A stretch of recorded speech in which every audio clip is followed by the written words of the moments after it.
Hi there, friends. Thank you for joining me again. My name is Diane, and today we are going to be layering trees over a bright sky using Viviva Watercolors.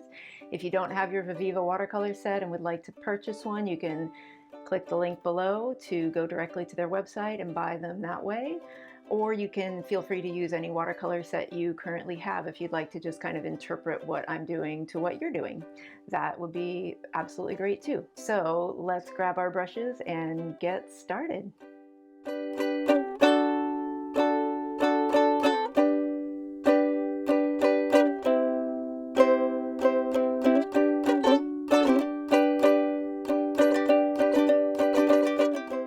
So before we get started with painting, I'm just going to walk through the materials you're going to need for this short class. You'll need a piece of watercolor paper. I just happen to have my paper in a watercolor notebook, but as long as it's paper that's suitable for watercolor, it will be fine.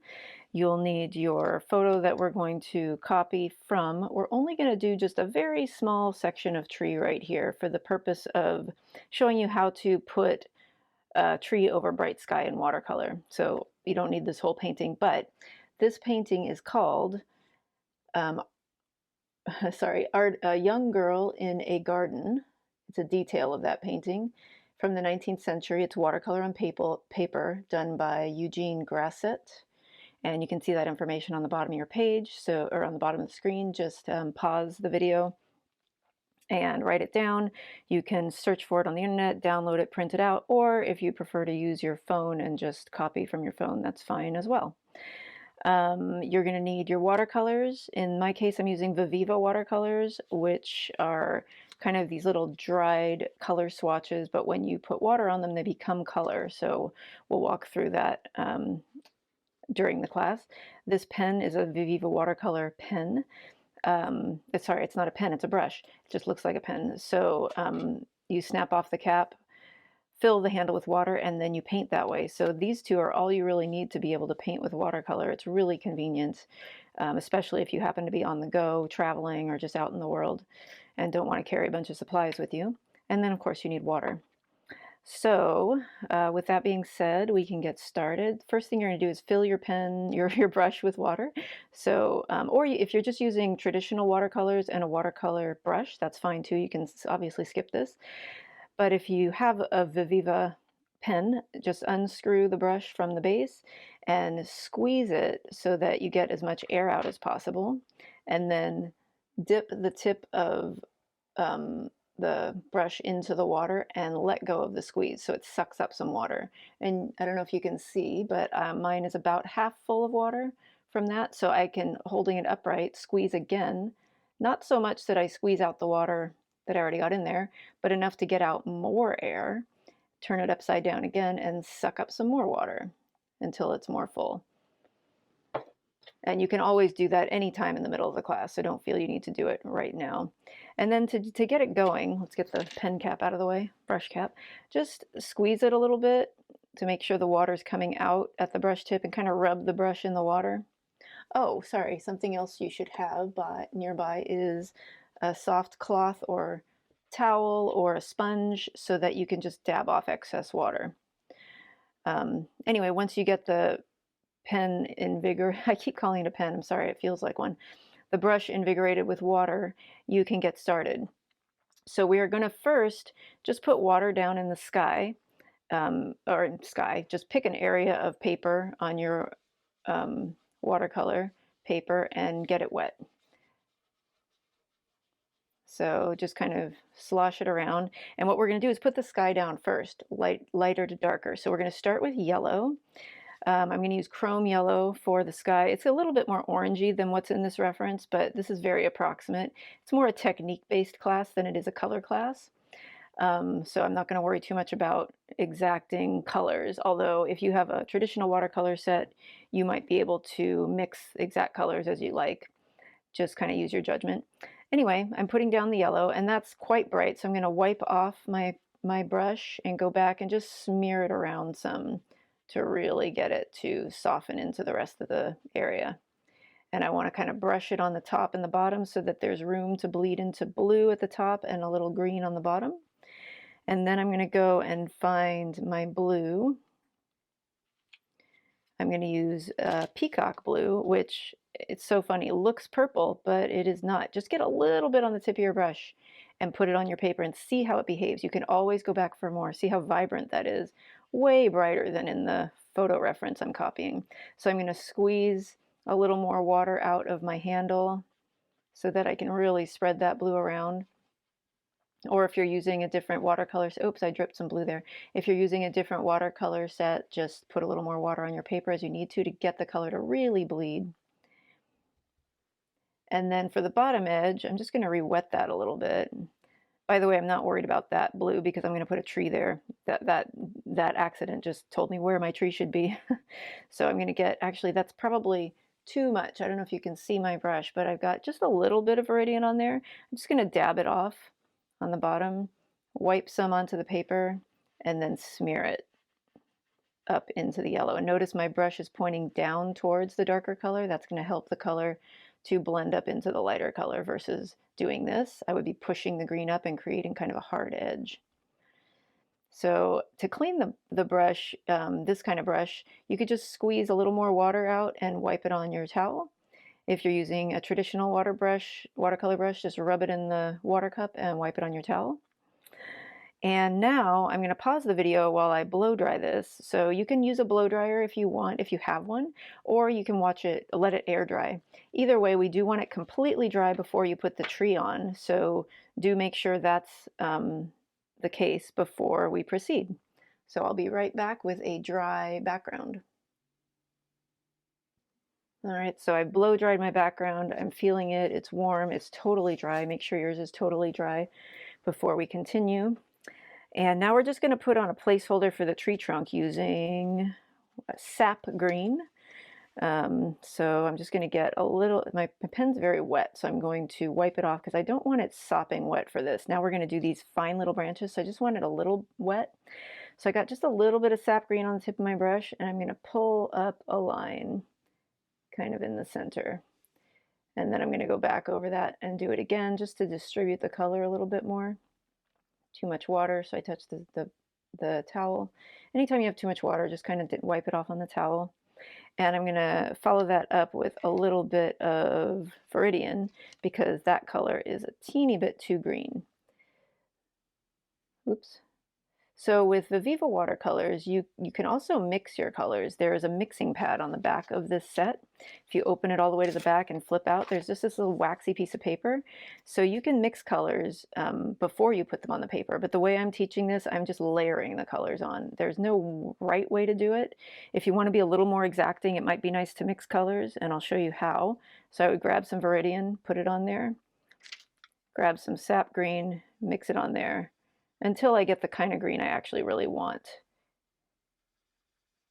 That looks a little more like it. So I could have also mixed it here and then painted it on. I just personally enjoy the sort of frivolity of layering and not taking the extra step to mix. But you can do that as you see fit. And then when you're done mixing, just wipe it off. It's very easy, and fold it back in. There's also these little pieces of paper between the colors to keep them from contaminating each other while they're a little damp. Anyway, going back to branches, so I'm going to get a little bit more sap green and now put on a few smaller twiggy branches, just very, very little paint. You can barely see it. I barely touched the pad, just a little bit, and don't have much water on the brush either.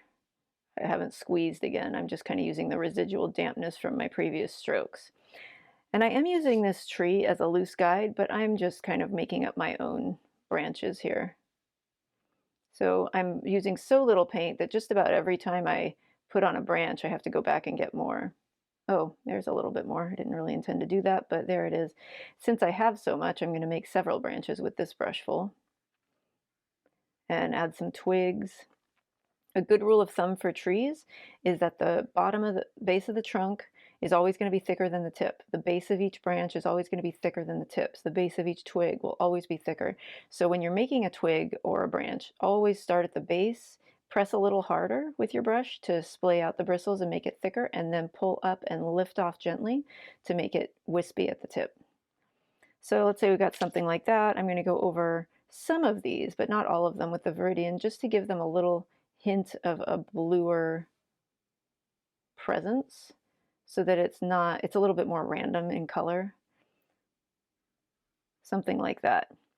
And then we're going to start putting on leaves. So for the leaves, you can see there's very dark green, but around those, there's these very light green, sort of ghosty patches. So we're going to start with the light green, actually, which is more of a yellowy color.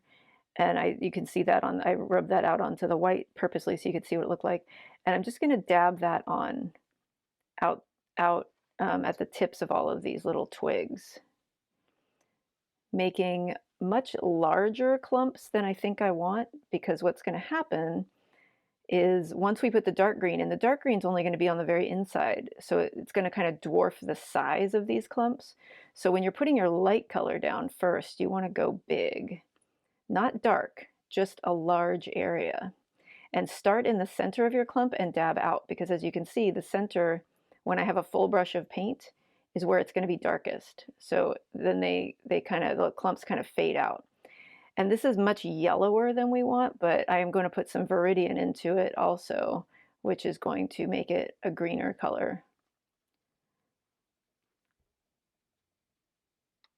So just putting lots and lots of little dabs, clumps of leaves on each twig.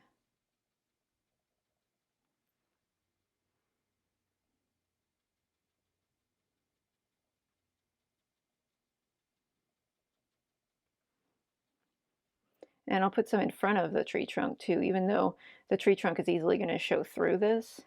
But leaves do grow in front of the trunk, so we want to have a presence of the leaf clumps in front as well.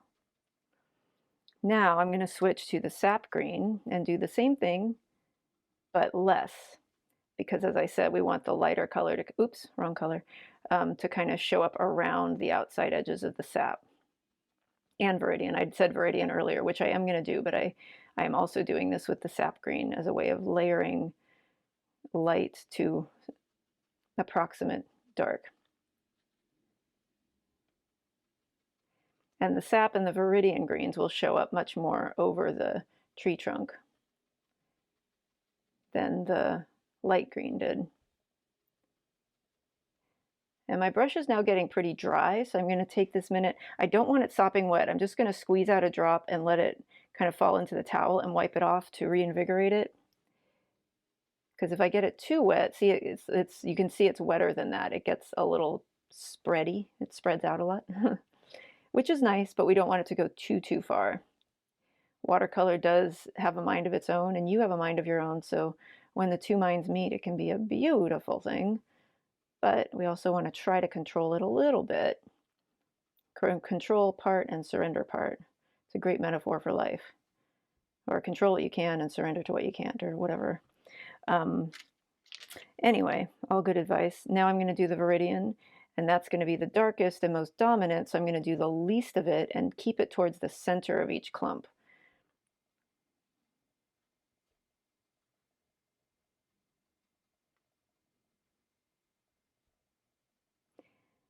And I am painting into wet paint, so you can see it bleeds a little bit, and over here it didn't because I was painting on a dry area. So you kind of get that variety. If you like that, leave it. If you don't, you can go back and sort of dab at those some more. I like it, so I'm going to leave mine.